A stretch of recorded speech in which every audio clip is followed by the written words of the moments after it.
Atëherë faraoni jep lajmin dhe urdhën që të thirrën gjithë magjistarët e vendit dhe përreth.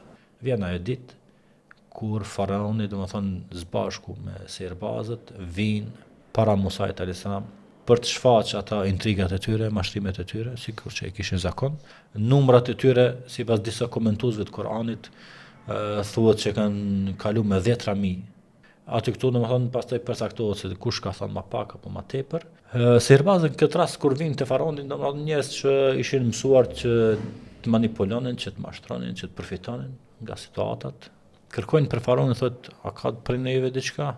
Nëse fitojmë, do ta fitojmë betejën, sfidë për neve, kemi dëshirë na mbese diçka? Thotë, po. Thotë, ju keni më kanë njerëz më të afërm të mi. Njerëz me pushtet, po, por edhe me të ardhurë më të mira për jetë, se jo për një moment. Atëherë thonë, çka të bëjmë? Kush do të hudhë i pari? Ana a ju? Për Musa e Nisa. I thotë Musa, ju gjuni sefte. Spari, gjuni ju. I gjujnë ata gjithë litarët e tyre që i kishin. Por nga magjia, dukeshin ato litarë si gjarpënit të mëdhej. Aq të mëdhej dhe aq të trishtueshëm se e frigonin njerëzit. Sa do pak edhe Musa sa më frigua. Dhe Allah dhe i që shpall, la të khaf, mos e frigo, se ti e më i ngrituri, më i larti. Para syve të njerëzve duket se është diçka reale, iluzion, mashtrim. Atëherë e hudh Musa alayhis shkopën e tij, e cili bëhet gjarpën dhe i merr ai gjarpën dhe krejt tjerë gjarpën i mbyll dhe i kafshon.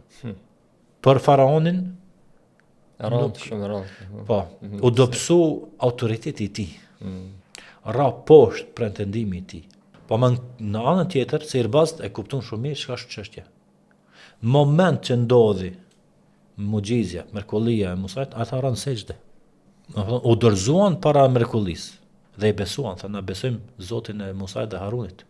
Atëherë faraoni nis me akuza dhe i kërcënoi. Ato të gjithë magjistarët që ranë në sejdë dhe i besuan me Musait, thotë do t'ju vras, do t'ja shkpult, domethënë duar dhe kamt. Edhe do t'i gozhdojnë mbrejna në drunj, në palmat e hurmave. Një dënim çka, thotë dënim më të dhëmshëm s'keni me pa ju kur. Edhe thuhet se pas komentatorëve tonë se i ka vrarë këtë ata që kanë. Para u kthyn ata, jo nuk u kthyn. S'ka lëkund ata që s'ka lëkund fare. Domethënë depërtoi tek ata, domethënë drita e imanit, drita e udhëzimit,